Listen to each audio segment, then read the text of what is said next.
de la maldición. Y utilizamos Marcos capítulo 11, versículo 12, dice las Escrituras: saliendo ellos de Betania, sintió hambre, y viendo de lejos una higuera con hojas, fue a ver si encontraba algo en ella. Acercándose a ella, no encontró más que hojas. Es que no era tiempo de higos. Entonces le dijo: que nunca jamás coma nadie fruto de ti. Y sus discípulos oían esto. Llegan de Jerusalén y entrando en el templo, comenzó a echar fuera a los que vendían y a los que compraban en el templo. Volcó las mesas de los cambistas y los puestos de los vendedores de paloma, y no permitía que nadie transportase cosas por el templo, y les enseñaba diciéndoles: ¿no está escrito, mi casa será llamada casa de oración para todas las gentes? Pero vosotros la tenéis hecha una cueva de bandidos. Se enteraron de esto los sumos sacerdotes y los escribas, y buscaban cómo podrían matarle, porque le tenían miedo, pues toda la gente estaba asombrada de su doctrina, y al atardecer salía fuera de la ciudad. Al pasar muy de mañana, vieron la higuera que estaba seca hasta la raíz. Pedro, recordándolo, le dice: Rabí, Rabí, mira, la higuera que maldijiste está seca. Jesús le respondió: tened fe en Dios. Yo os aseguro que quien diga a este monte: quítate y arrójate al mar, y no vacile en su corazón, sino que crea que va a suceder lo que dice, lo obtendrá. Por eso os digo, todo cuanto pidáis en la oración, creed que ya lo habéis recibido y lo obtendréis. Y cuando os pongáis de pie para orar, perdonad si tenéis algo contra alguno, para que también vuestro Padre que está en los cielos os perdone vuestras ofensas. Es palabra del Señor. Quisiera invitarte a que pienses en las cosas difíciles que te está tocando atravesar, en los problemas en concreto por los que puedas estar pasando, aquellas situaciones por las que tanto has clamado al Señor, y a pesar de tu clamor, la situación sigue igual. Yo no sé si tú te has fijado que en nuestra vida hay situaciones que se repiten, situaciones que le han pasado a nuestros padres, que nos terminan pasando a nosotros, o le terminan pasando a algún familiar nuestro. Situaciones incluso que se vuelven constantes en nuestra vida, de la que no salimos, por más que nos esforzamos, por más que intentamos entender por qué se ha dado ese entrampamiento, situaciones de desgracia que vamos arrastrando, como si algún tipo de mal nos estuviera correteando. A veces nos cuesta salir adelante. Siempre cuando estamos pensando que algo bueno nos va a pasar, nos vienen malas noticias. He escuchado hablar mucho de lo que es la maldición, de lo que es maleficio. Yo vengo de una familia en donde mis antepasados han practicado el vudú. Tengo un abuelo, era santero, y mi madre ha heredado todo ese tipo de cosas, y hay una línea generacional de ese tipo en mi familia por parte de madre. Y por parte de padre, pues he tenido mucha familia en situación de pobreza y mucha familia con problemas de adicción. En mi familia han habido muchos niños maltratados. A veces nosotros experimentamos todo tipo de mal, y como te digo, he oído hablar mucho de maldición, mucho de maleficio, propio o heredado, sanación intergeneracional.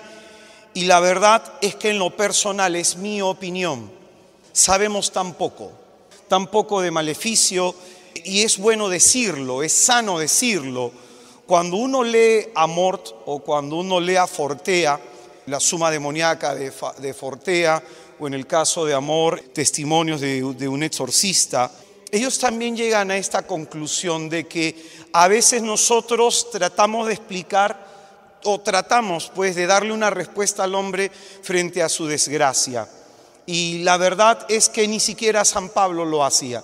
Por ejemplo, tú lees la carta de los tesalonicenses y San Pablo decía que el reino de las tinieblas, que el misterio de iniquidad ya está operante en medio de nosotros.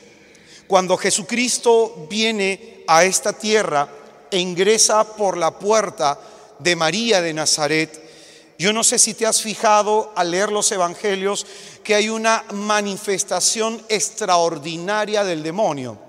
Hay mucha actividad demoníaca. Ya solamente en el primer capítulo del Evangelio de Marcos se nos narran distintos exorcismos y el exorcismo más conocido es el endemoniado de Gerasa. Nuestro Señor Jesucristo, como nos va a decir San Juan en su primera carta, ha venido a deshacer las obras del diablo, y los milagros, los exorcismos, la crucifixión del Señor va en este orden: a deshacer las obras del diablo. Te decía de que a veces nosotros tratamos de darle explicación a ese mal que puede estar operando en nuestra vida. Y tratamos, yo me he encontrado con muchos católicos que piensan de pronto que puede ser por un tema intergeneracional, pero en mi pobre experiencia yo pienso de que muchas veces el diablo obsesiona con ese tipo de cosas a la gente. Y te pongo un ejemplo.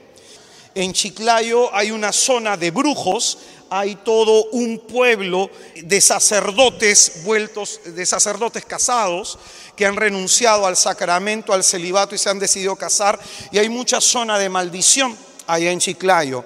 Las primeras veces que iba, durante los 3 primeros años, a estas personas yo les pedía que renuncien a Satanás y que dejaran en el altar en la iglesia en donde nos toca predicar allá en San Juan María de Vianney, que dejaran sus amuletos, sus sortilegios y todas las cosas que tenían consagradas al diablo, sus candados y todo eso. Hermano, el altar se llenaba. Muchas veces los sacerdotes me decían: oye, ¿qué hacemos con esto? Empezamos con 300 personas, actualmente ya han ido más de 2000 personas. A mí hace 3 años me hicieron brujería ya. Los brujos obviamente están perdiendo clientela y están molestos. El trabajo espiritual ha provocado un avivamiento tal en esa zona que no solamente nosotros que somos un movimiento, sino que ha contagiado esto a otros movimientos y que también están haciendo eventos y se están dando eventos masivos. Hay un avivamiento. Y pues bien, yo cuando voy suelo ir a orar por algunas personas que tengan enfermedades, por algunos enfermos. Y decidí ir a orar a una persona que me habían dicho que tenía una enfermedad que el médico no sacaba qué era. Esta persona no se podía mover por el dolor intenso que tenía generalizado en todo el cuerpo. Pues bien, esta mujer católica, al ver que la ciencia no le daba ningún tipo de respuesta, comenzó a asistir a un grupo carismático y le comenzaban a decir que era un tema de maldición, que era un tema de desgracia espiritual, que había un maleficio en su vida. La cuestión es que la mujer se obsesionó tanto con el tema que comenzó a ir a brujos. Y al final se estaba alejando de aquel que salva. Y te digo que muchas veces nosotros nos pasa lo mismo que la mujer. Por esa desesperación de tratar de entender esto que me está pasando es por una maldición intergeneracional, y la gente se termina obsesionando por esos temas. Yo en lo personal trato de predicar dentro de lo que es la sana doctrina y me apoyo estudiando textos de exorcistas. Sin embargo, limito mucho mi prédica al respecto, porque a veces nosotros nos fijamos más en el mal en vez de fijarnos en el bien que Dios quiere hacernos. Casi como Job y sus amigos le decían: oye, esta situación te ha pasado porque hay un maleficio en ti.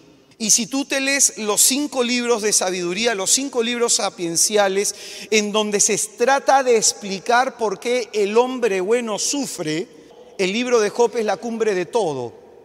Y si tú lees el diálogo que Job tiene con esos amigos muy santos, tratando de entender la situación de desgracia de Job, ensayan distintas respuestas. Al final el Señor le dice que no es ninguna de esas razones. Y por eso es sensato decir que aún no entendemos o no podemos entender a profundidad el misterio del mal. Y decir que una persona está en un contexto de maldición y de desgracia, hay que tener mucha prudencia. De pronto yo te invitaría a que leas las cartas del diablo a su sobrino, y de pronto leas Fortea, la suma demoníaca, y de pronto el diablo, hermano, como una forma extraordinaria de atacar, se llama obsesión. Una forma extraordinaria de ataque. La forma ordinaria es la tentación. La tentación demoníaca es la forma ordinaria. Pero hay distintas formas extraordinarias de ataque demoníaco y una es la obsesión, conocidos en otros medios por la influencia demoníaca. Entonces muchas veces nosotros podemos estar bajo ese estado de influencia o bajo ese estado de obsesión, fijándonos solamente en el mal, fijándonos solamente en la desgracia, fijándonos solamente en lo que no nos sale, fijándonos solamente en la tempestad y en la tribulación, porque eso es lo que quiere el enemigo, que tú nunca levantes la mirada y contemples al Señor tu Salvador. Amén.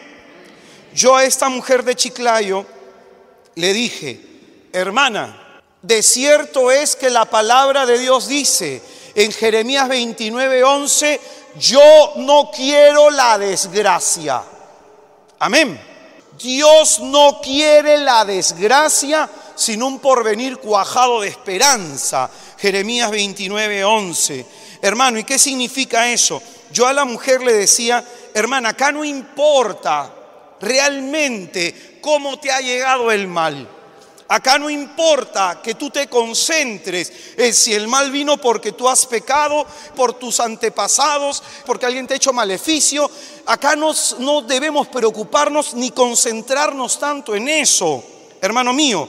Acá lo que importa es que el Señor puede cambiar tu maldición en bendición. Hay mucha gente en la iglesia católica, hermano, que está padeciendo de obsesión demoníaca. Si tú de pronto hablas con una persona que conoce del tema, te va a decir que hace más de 50 años la estrategia de Satanás era ocultarse, hacerle creer a la gente que no existía. Pero la estrategia de ahora de Satanás no es ocultarse, sino es manifestarse abiertamente. ¿Y qué significa eso? Tú puedes prender la televisión y puedes ver una imagen demoníaca tranquilamente. Hay canciones, grupos de música, hay gente que habla abiertamente del diablo. ¿Y qué significa? Nos estamos acostumbrando a convivir con lo demoníaco. Y eso genera influencia, eso genera obsesión. Yo, hermanos, hiciera un retiro en que hablara de salvación y pongo así grandote, salvación, vendrían 4, 5, 6. Pero si pusiera se va a hacer liberación y se va a botar demonios, el lugar se repleta. Porque nos estamos acostumbrando a convivir con lo demoníaco, ya no nos sorprende, como que nos hemos acostumbrado al mal. ¿Y qué significa eso, hermano? De que hay muchos que se están obsesionando. Hermano, yo he tenido una tribulación que me ha durado 3 años y medio, casi 4 años. El Señor me ha liberado no hace mucho. Y en todo ese tiempo, yo les decía a ustedes en esta semana que en 1 año y medio he tenido que hacer siempre la misma oración. ¿Y sabes por qué? Porque lo que el enemigo, mi lucha y mi guerra espiritual, era de que el enemigo estaba intentando implantar pensamientos dentro de mí. Miedo, ansiedad, angustia, desesperación. ¿Y sabes cómo lo hacía?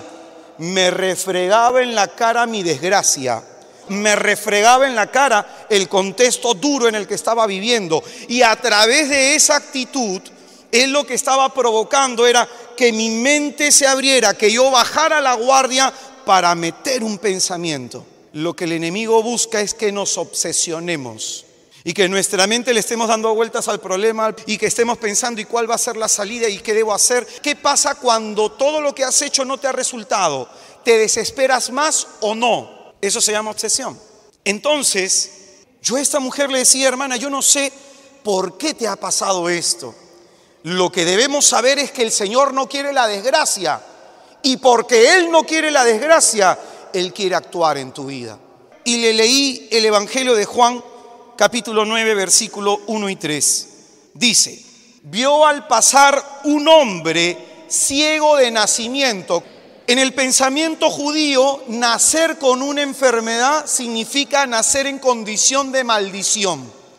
Significa de que los padres de esta persona han pecado de tal forma que esta persona ha heredado espiritualmente la desgracia de los padres. Para que me entiendas, todo el capítulo 28 de Deuteronomio habla de ese tipo de maldiciones. Ahora quiero que escuches bien lo siguiente, Acá va a haber una confrontación entre el pensamiento antiguo y el pensamiento nuevo. Escucha bien. Vio al pasar a un hombre ciego de nacimiento y le preguntaron sus discípulos, Rabí, ¿quién pecó, él o sus padres para que haya nacido ciego? Se está mostrando esa mentalidad antigua. Ellos están viendo al enfermo, entonces conforme se habían formado, ellos piensan, este hombre está ciego, ya sea por dos razones, por su pecado o por el pecado de sus padres. Fíjate en la respuesta de Jesús. Respondió Jesús, ni él pecó, ni sus padres. Quiero que entiendas esto. La visión de ellos está puesta sobre la desgracia. El Señor no la pone sobre la desgracia. El Señor no quiere que nos quedemos contemplando la desgracia. Hermano, no hay nada en tu pasado que explique en tu presente. Tu presente se explica en Cristo. El misterio de tu vida se devela en Cristo. No hay nada de tu pasado que aporte vida a tu presente. Amén. Es en ese contexto que el Señor dice, ni él pecó ni sus padres. Esto que le ha pasado a este hombre es para que se manifieste en él las obras de Dios. Los apóstoles solo están observando la desgracia y solamente están pensando de dónde vino. Pero Jesucristo se está concentrando en la necesidad de salvación de esa persona. Y dice, oye, acá lo importante no es si está ciego porque pecó él, si está ciego porque pecaron sus padres. Acá lo importante es entender que en esa situación de desgracia Dios quiere manifestar su obra. Lo importante no es por qué vino la desgracia. Lo importante es que en toda desgracia Dios quiere manifestar su poder salvífico. Eso es lo importante. En eso tenemos que concentrarnos. No es fijarnos en la desgracia. Amén. No te obsesiones con la desgracia. Acá no importa el medio por el cual nos ha venido el mal. Lo cierto es de que podemos haber pecado y puede haber venido el mal de esa forma. Y puede haber un tema intergeneracional. Pero no te gastes pensando en eso. La salida no es por ahí. La cuestión, hermano, es que en esa situación de desgracia Dios se quiere manifestar como el Salvador. En la situación de desgracia de tu vida, Dios se quiere manifestar como Salvador. Hay un texto que muchos hemos recitado, un texto muy conocido, el capítulo 8 de Romanos, el versículo 28, dice lo siguiente. Por lo demás, sabemos que en todas las cosas interviene Dios para bien de los que le aman. Tú te estás fijando en tu desgracia y te estás olvidando algo, que tu desgracia está haciendo que Dios fije su atención en ti y que en tu desgracia Dios quiere intervenir manifestando su obra de salvación. No pecó él ni pecaron sus padres. En esta situación que le está pasando se va a manifestar las obras de Dios y la obra de Dios es la salvación. El Señor ha venido para deshacer las obras de las tinieblas y acá dice la Escritura que el Señor en todo lo que nos sucede dice interviene. Intervenir significa meterse en el medio de algo. Dice la Escritura, en medio de todo lo que te está pasando, Dios se quiere meter para hacer que esa situación de desgracia sea transformada en una situación de bendición. Por lo demás, sabemos que en todas las cosas interviene Dios para bien de los que le aman. El Señor puede y quiere sacar un bien de tu mal. El Señor puede y quiere sacar un bien de tu mal. Esto es en lo que tú y yo debemos concentrarnos. Amén. Esta situación adversa por la que puedas estar pasando, esa situación difícil por la que puedas estar pasando, está, escúchame bien, exigiendo que se manifieste la salvación de Dios. La situación de desgracia por la que estás tú atravesando está exigiendo que se manifieste la salvación del Señor. Amén. Ahora, hermano, con esto que pobremente te he dicho, nos va a ayudar para poder penetrar en el texto del que hemos partido, de la higuera estéril. Un pasaje bastante conocido. Yo lo leo de Marcos porque el primer evangelio en ser escrito fue Marcos. Marcos nos va a contar este pasaje en dos partes. En un momento el Señor ora y al día siguiente los apóstoles se dan cuenta de lo que ha pasado a través de su oración. Estoy en el pasaje de la higuera, Marcos 11:13. Al día siguiente salieron ellos de Betania y sintió hambre. Y viendo de lejos una higuera con hojas, fue a ver si encontraba algo en ella. Acercándose a ella, no encontró más que hojas. Es que no era tiempo de higos. Pues bien, el Señor lo sabe todo, ¿cierto? ¿Sabía que no era tiempo de higos? Claro. ¿Y por qué lo hace entonces? Hay una intención de fondo de parte del Señor para realizar tal acción. Esta acción que está realizando el Señor de buscar fuera de tiempo fruto en la planta, esta acción tiene necesariamente un valor simbólico. El Señor quiere y hace este gesto visual porque quiere enseñarle algo a sus discípulos. Si tú te fijas bien en este texto, al Señor también se le va a llamar rabí, también se le va a llamar maestro. El Señor quiere darle a sus discípulos, es decir, a ti y a mí, una lección de fe. Entonces le dijo: que nunca jamás nadie coma fruto de ti. Es importante aprender a escuchar. No por eso en las Escrituras se nos dice: el que tenga oídos para oír, que oiga. Y no por eso se nos cuenta aquel pasaje de el sordo, que el Señor lo cura metiendo los dedos en el oído. Y no por eso la oración más propia de la espiritualidad judía es: escucha, Israel. En la vida espiritual, hermano, hay que aprender a oír. En la vida espiritual hay que aprender a callar toda la bulla externa y concentrarnos en el Señor. ¿En qué radica la fe judía? La fe judía radica en lo siguiente: es que ellos son un pueblo que vive a la escucha de la palabra de Dios. Para un judío es mejor quedarse ciego a quedarse sordo, porque es mejor siquiera no ver el mundo, pero quedarse sin oír a Dios es una real desgracia. Entonces ellos son un pueblo que vive de la escucha de la palabra, un pueblo que se mueve porque escucha a Dios hablar, un pueblo que vive de la palabra de Dios. No solo de pan vive el hombre vive de toda palabra que sale de la boca de Dios. Entonces, fíjate bien, Marcos está señalando esto. Lo que ha hecho el Señor lo ha hecho con la intención de que sus discípulos oigan. Hermano, quizás a ti y a mí últimamente nos está haciendo falta oír al Señor. Y yo voy a incidir mucho en esto, porque estamos acostumbrados a decirle, a pedirle, a clamarle, a proponerle, y estamos más expectantes de lo que nosotros esperamos de Él. La fe es al revés, en ese sentido. Acá lo importante es: ¿te está pasando algo difícil? ¿Qué te está diciendo Dios? Cuando a alguien le está pasando una desgracia, le pregunto: ¿y qué te ha dicho Dios? La mayor de todas las desgracias en nuestra vida es que en medio del problema no sepamos qué hacer. Entonces quizás nos está faltando más silencio, nos está faltando escuchar menos nuestras quejas, centrarnos menos en nosotros y estar más dispuesto a que Dios hable. Samuel 3 veces oyó al Señor y no lo reconoció.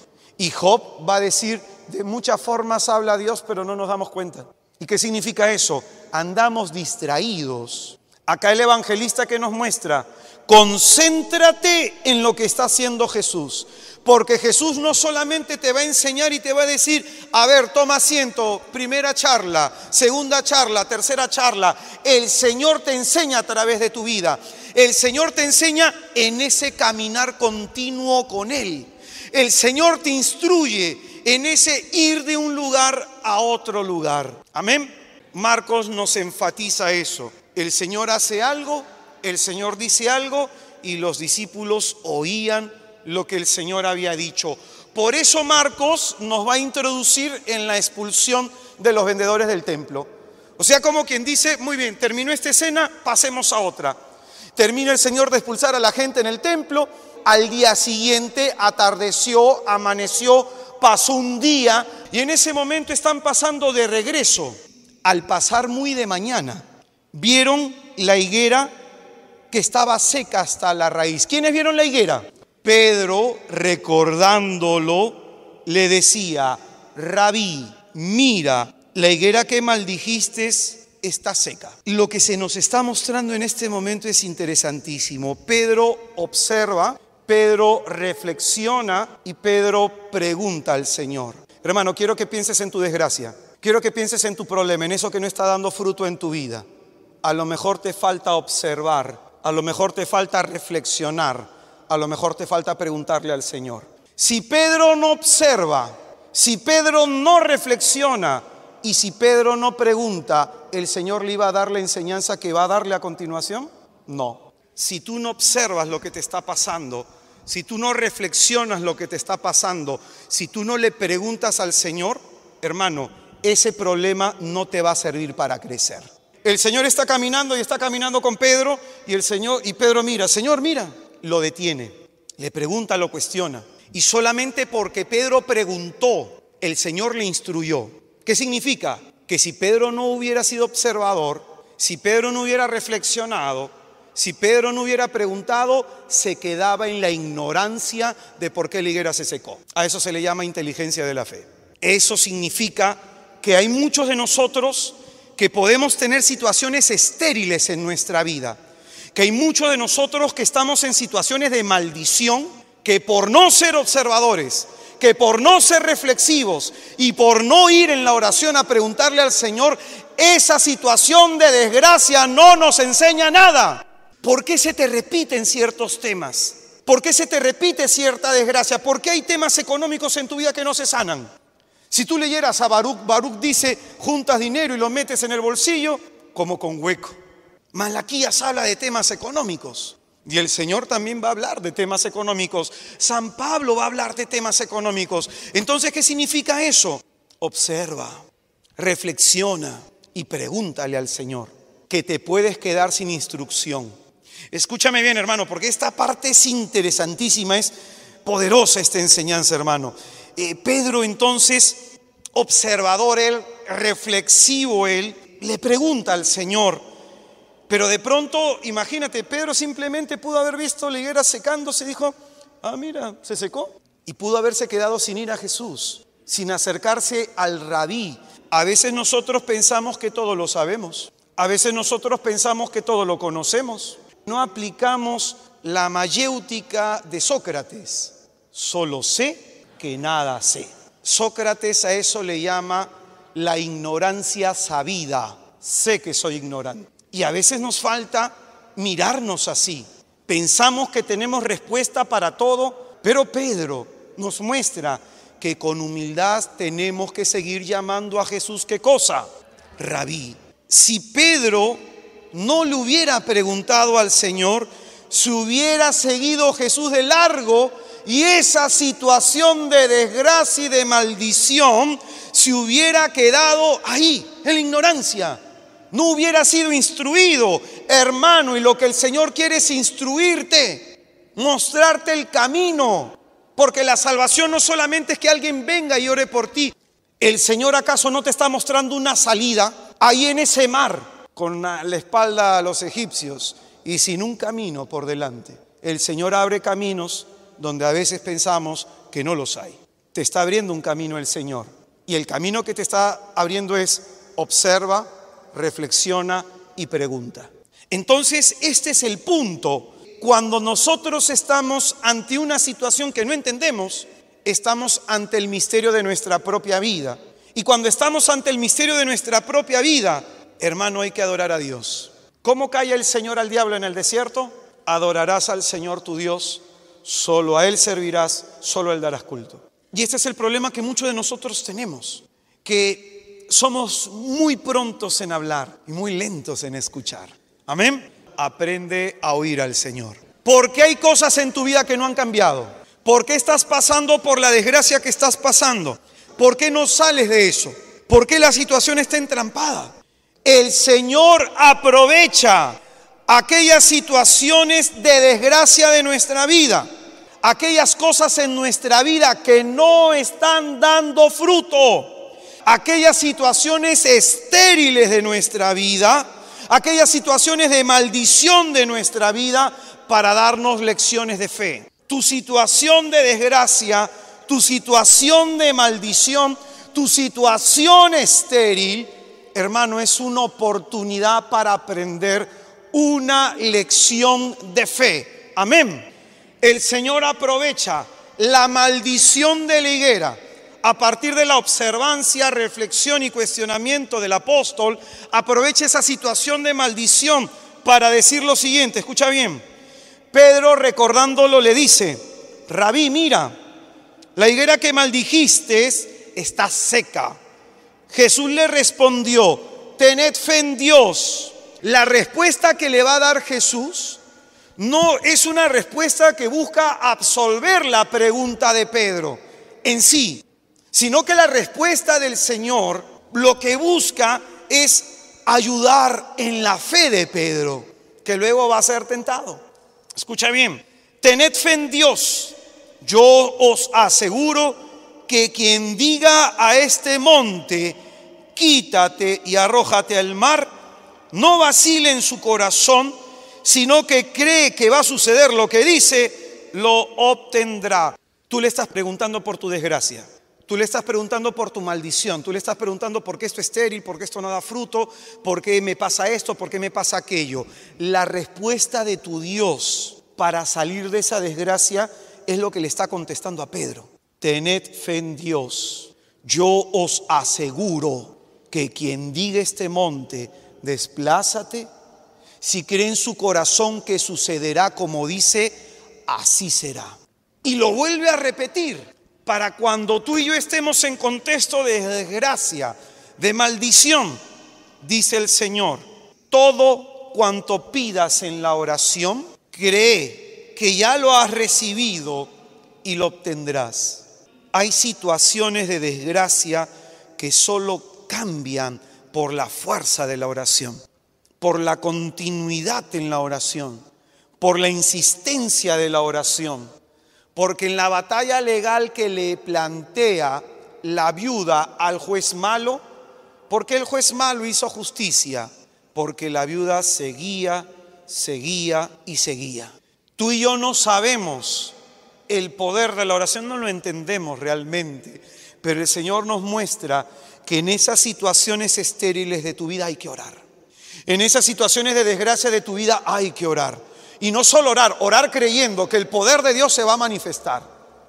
No solo orar, sino orar creyendo que el Señor va a mover aquello que tú crees que no se puede mover, que tú y yo pensamos que no puede suceder. Hermano mío, tu problema es una oportunidad para crecer en la fe. Yo he tenido todo tipo de desgracias espirituales, todo tipo, hermano.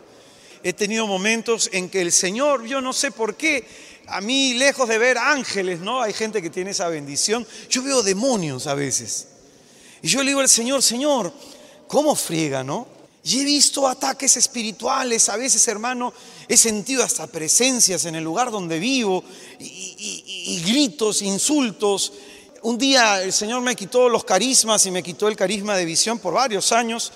Y el primer carisma, después de todo ese tiempo, lo primero que me devuelve es la visión. Y en ese momento amanezco, comienzo a orar y veo pues al frente de mi casa un montón de demonios parados en un muro como si fueran buitres. Y sigo orando y en eso veo detrás de la puerta 2 demonios tratando de mirar por la rendija, no podían entrar. Y camino por un lado y de pronto veo una mendiga en el suelo y voy a sacar una monedita para darle, y en eso siento detrás de mí una mano que me empuja y cuando le voy a dar la moneda a la chica se le blanquearon los ojos, comenzó a gruñirme, me comenzó a ladrar como perro, sonaba como perro y me quiso morder. Y me ha pasado muchas veces eso. Un día estando yo en el Santísimo y en eso apenas me arrodillo, hermano, una persona atrás comenzó a aventarme la madre. Y que eres un bastardo, eres un mal nacido, yo te maldigo y que esto y que lo otro, que vas a ver lo que te va a pasar y que esto y que lo otro. Y comenzaba a gritar la persona, que la gente que está en el Santísimo salió corriendo. Desde esta experiencia de fe te hablo. Yo no me concentro en los ataques, yo no me concentro en mis desgracias, me concentro en mi Dios Salvador. ¿De dónde me viene el auxilio? Del Señor que hizo el cielo y la tierra. Amén. El Señor, ¿qué es lo que le enseña a Pedro? En una situación de maldición, ten fe en Dios. Y como va a decir la palabra de Dios, para aquellos que tengan Biblia de Jerusalén, Hebreos capítulo 12, versículo 2, la latinoamericana no traduce bien este versículo. Hebreos capítulo 12, versículo 2, fijo los ojos en Cristo, quien inicia y quien consuma vuestra fe. Amén. Hermano, Pedro, ¿por qué se hundió en las aguas? Porque le quitó la mirada al Señor. Y eso es lo que quiere el enemigo, te hace bulla. Fíjate en este problema, fíjate en esta otra desgracia, fíjate en esta tragedia. Te hace bulla para que le apartes la mirada al Señor. Fijo los ojos en Cristo, quien lleva a consumación tu fe. Y ese Señor nos dice en esta noche, en medio de tu desgracia, en medio del contexto de maldición, cómo salir de esa desgracia, cómo superar esa maldición. Dice lo siguiente: todo cuanto pidas en la oración, cree que lo has recibido y lo obtendrás. Hermano mío, esto es lo que te pide el Señor, creer. Amén. Dice Deuteronomio capítulo 23, versículo 6. Esta es una promesa del Señor para nosotros. Yahvé tu Dios no quiso escuchar a Balaam, y Yahvé tu Dios te cambió la maldición en bendición, porque Yahvé tu Dios te ama. Hermano mío, dice las Escrituras que si nosotros siendo malos sabemos dar cosas buenas a nuestros hijos, con cuánta mayor razón el Padre que está en el cielo quiere dar cosas buenas a los que se lo pidan. Amén. Dios quiere que lo bueno te pase. Y si tú y yo proclamamos a cada rato Dios es amor, la Biblia lo dice y lo cantamos. Si tú y yo proclamamos que Dios es amor, mira lo que dice las Escrituras, que ese amor de Dios cómo se manifiesta o cómo se quiere manifestar. Yahvé tu Dios te cambió la maldición en bendición, porque Yahvé tu Dios te ama. ¿Cómo se quiere manifestar ese amor de Dios? Cambiando nuestra desgracia, cambiando nuestra maldición en una bendición. Amén. ¿Estoy hablando con claridad?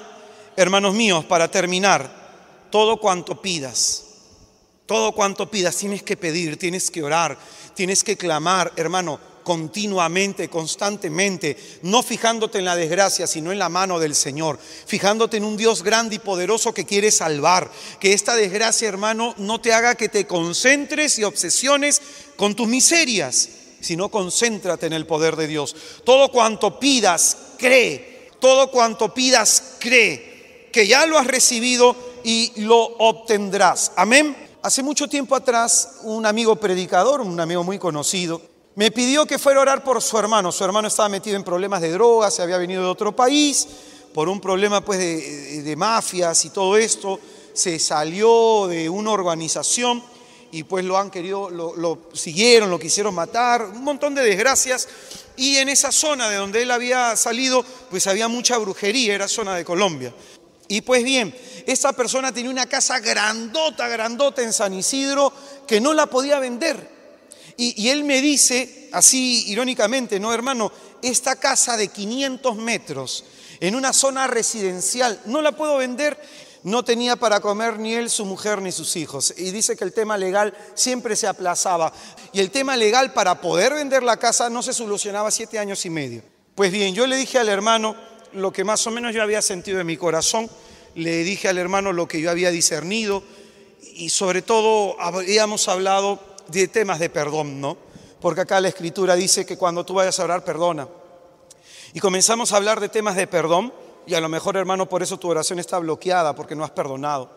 Hermano, hicimos una oración de 5 minutos. Cuando terminamos la oración, le dije, hermano, tranquilo, deje que el Señor obre. Pues bien, pasaron 2 meses, hermano, y de la nada el abogado movió los papeles, salió el tema en la casa y en menos de 2 meses vendió la casa. Con el dinero le alcanzó para comprar un nuevo departamento, para vivir él, su mujer y sus hijas. Con el dinero puso un negocio, pudo sacar adelante a su familia. ¿Qué significa eso?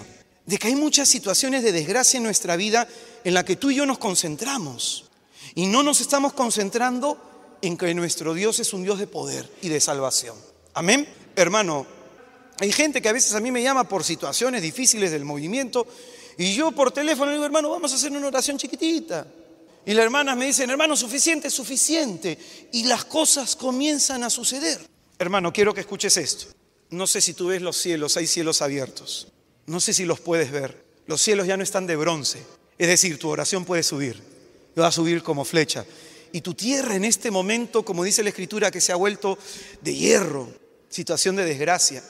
Esas trancas de hierro que hay que te impiden avanzar, hermano, yo estoy absolutamente seguro, esa obra de salvación de Dios comienza a ponerse en marcha en tu vida.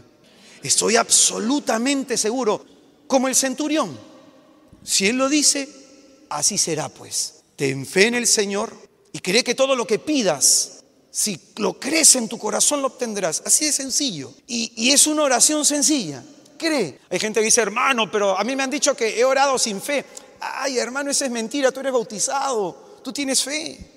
Hasta más fe que yo debes tener. Pero el punto está que acá va a estar el Señor, que no quiere la desgracia, que no quiere la enfermedad en tu cuerpo, que no quiere la desgracia en tu matrimonio, que no quiere, hermano, que no tengas para pagarle la universidad a tus hijos. Hermano, Dios no quiere la desgracia. Por eso Dios quiere obrar en medio de tu desgracia. Amén. Amén. Hermano mío, tu Dios quiere que pases de la maldición a la bendición. Vamos a darle un fuerte aplauso a Jesús.